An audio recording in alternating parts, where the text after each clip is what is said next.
Hi, my name is David. I'm a fourth year medicine student here in the city of Debrecen, and I was asked to explain a bit about Rabbi Shmuel and his family and Chabad's activity in the city. My story with Chabad and Shmuel is a bit unorthodox, to say the least. For my first year and a half, I systematically avoided visiting Chabad or having any kind of touch with that because I felt like it'll make me feel like a fish out of the water. Um, I wasn't sure how how to manage with the pushing towards religion and that sort of stuff. But then my girlfriend came to visit and she wanted to go eat there and have a Shabbat welcoming. And so I went with her, and I have to say that the first time ever that I visited Chabad is a very significant event in my life. You, maybe it's a bit small, but the small gestures that Rabbi Shmuel made me feel incredibly home. And feeling home when you're 3,000 kilometers from your actual home is not a trivial thing at all. And that leads me to the first point that I wanted to say, that Rabbi Shmuel and his family, his wife and his children, and the house that they live in, make you feel, as a Jew and as a student, entirely home.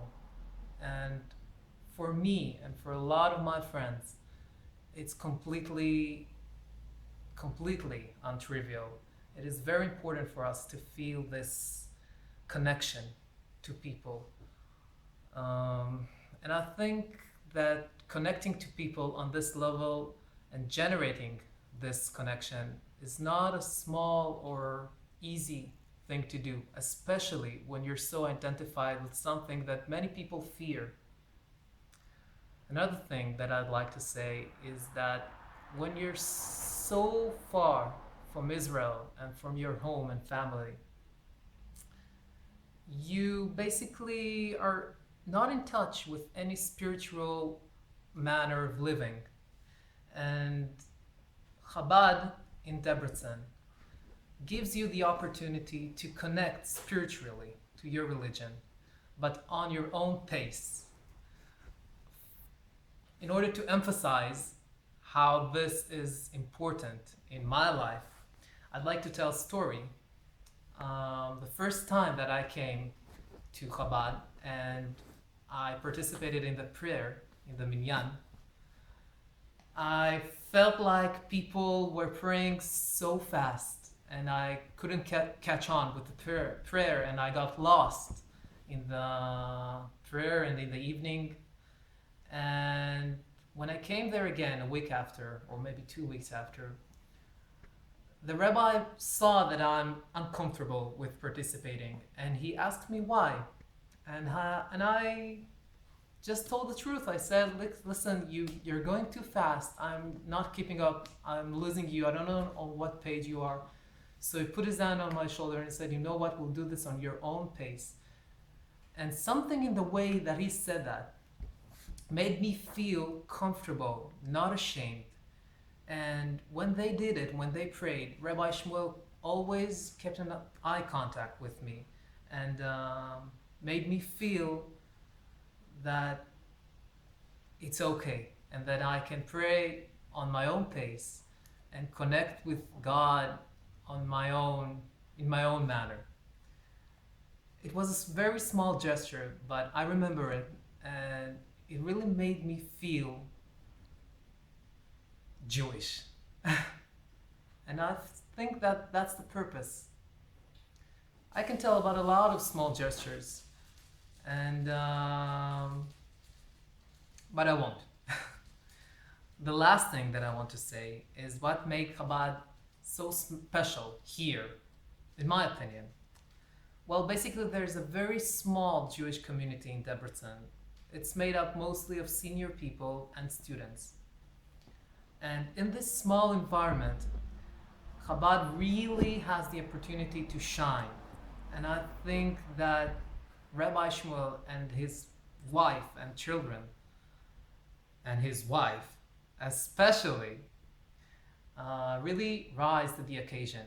They really take things in their own hands, and they really have a ripple effect around them. People know them, people strive to be near them because they really lighten up their environment and their day.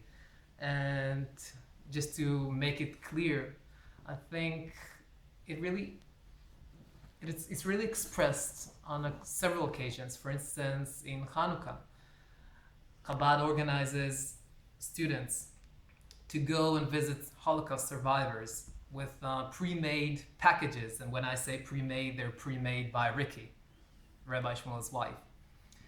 And they do everything in their power for us to go there completely ready and just to have a connection between Jews and other Jews. And when I went, I really felt the joy of the occasion, of the holiday. And I really felt that I'm lucky to be in this situation. Well, I guess it's